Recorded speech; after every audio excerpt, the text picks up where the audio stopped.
Hello guys, welcome to my YouTube channel Aspen Sudan. So मेरी आज की जो वीडियो रहेगी ये फीफा के रिगार्डिंग रहेगी। तो आप सब ने ये न्यूज़ सुन ही ली होगी कि इंडिया का जो है has been suspended from FIFA. So India का जो बोर्ड है वो फीफा से सस्पेंड कर दिया गया है ड्यू टू वायलेशंस की वजह से, सम वायलेशन ऑफ फीफा रूल्स। सो ये रीज़न दिया है फीफा ने कि कुछ रूल्स की वायलेशन की वजह से हम इंडिया के बोर्ड को सस्पेंड करें। तो काफ़ी हाइप बन गई है इस न्यूज़ की। सो ये वीडियो इसी के रिगार्डिंग रहेगी। वीडियो में आगे जाने से पहले अगर आपने हमारे चैनल को सब्सक्राइब नहीं किया तो हमारे चैनल को सब्सक्राइब कीजिए और इस वीडियो को ज़्यादा से ज़्यादा लाइक कीजिए। अब वीडियो में हम आगे चलते हैं।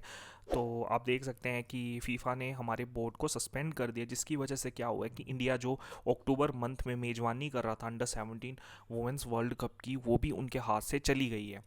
अब इसका रीज़न क्या दिया गया? इसका रीज़न सबसे पहला यही दिया गया है कि जो थर्ड पार्टी इंटरफेरेंस है इंडियन बोर्ड में वो हो रही है, जिसको फीफा के रूल्स के अगेंस्ट है। मतलब फीफा जो चाहती है, फीफा किसी भी कंट्री को बोर्ड, फुटबॉल फेडरेशन बोर्ड तभी बनाती है ना जब वो इंडिपेंडेंट हो पूरी तरह से। तो फीफा का कहना है कि इंडियन बोर्ड जो है ना, जो इंडियन फुटबॉल बोर्ड जो है उसमें क्या हो रहा है कि थर्ड पार्टी इंटरफेरेंस जो है ना वो ज़्यादा हो रही है, इस वजह से हम उनको सस्पेंड कर रहे हैं।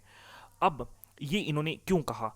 तो जैसा कि आप सभी को पता होगा कि हमारे फीफा में जो हमारे लोकल, मतलब जो इंडियन फुटबॉल बोर्ड के अध्यक्ष थे प्रफुल्ल, तो उनका क्या था कि काफ़ी टाइम से ना वहाँ पे इलेक्शन कंडक्ट नहीं हो रहे थे, प्रेसिडेंशियल इलेक्शन कंडक्ट नहीं हो रहे थे बोर्ड के।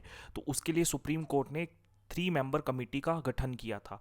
तो यही चीज़ को अब फीफा कह रही है कि थर्ड पार्टी इंटरफेरेंस चल रही है, तो हम इस बोर्ड को सस्पेंड कर रहे हैं। तो यही रीज़न दिया गया है। बाकी अगर हम बात करते हैं तो AIFF जो कि भारतीय बोर्ड है, उसको 85 ईयर की फुटबॉल हिस्ट्री में पहली बार सस्पेंशन जो है झेलनी पड़ी है। तो ये है। बाकी आप न्यूज़ देख सकते हैं कि सुप्रीम कोर्ट ने फोर्स्ड आउट किया था प्रफुल्ल पटेल को प्रेसिडेंशियल पद से, क्योंकि 18 मई तक ना 18 मई को फैसला आया था बेसिकली ना सुप्रीम कोर्ट से। उन्होंने 3 मेंबर पार्टी का गठन किया था, तो काफ़ी टाइम से इलेक्शन नहीं कंडक्ट हो रहे थे प्रेसिडेंशियल ना बोर्ड में। तो ये रीज़न दिया गया है, जिसकी वजह से फीफा ने कहा कि हम इसके अगेंस्ट हैं। मतलब फीफा कभी नहीं चाहती कि कोई जो भी किसी कंट्री का डोमेस्टिक बोर्ड है वो थर्ड पार्टी इन्फ्लुएंस हो, मतलब किसी की वजह से इन्फ्लुएंस हो। उनको लगता है कि वो इन्फ्लुएंस हो रहे हैं, तो इस वजह से जो है इंडियन बोर्ड को सस्पेंड कर दिया गया है। तो अब इसकी वजह से क्या हो रहा है कि इंडिया को, अगर आप देखो कि इसके क्या फ़र्क पड़ेगा, तो भारतीय को बहुत फ़र्क पड़ेगा इस चीज़ से।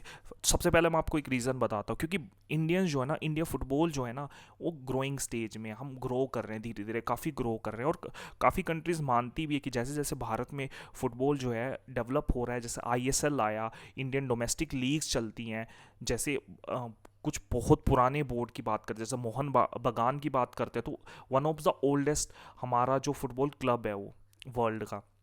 तो काफ़ी इंडिया का जो अब धीरे धीरे जो चीज़ें फुटबॉल की वो डेवलप हो रही हैं। तो अब इंडिया इस टाइम डेवलपिंग स्टेज पे एक बैन नहीं झेल सकता है। मतलब बैन ऐसा हो जाएगा कि इंडिया को थोड़ा दिक्कत हो जाएगी।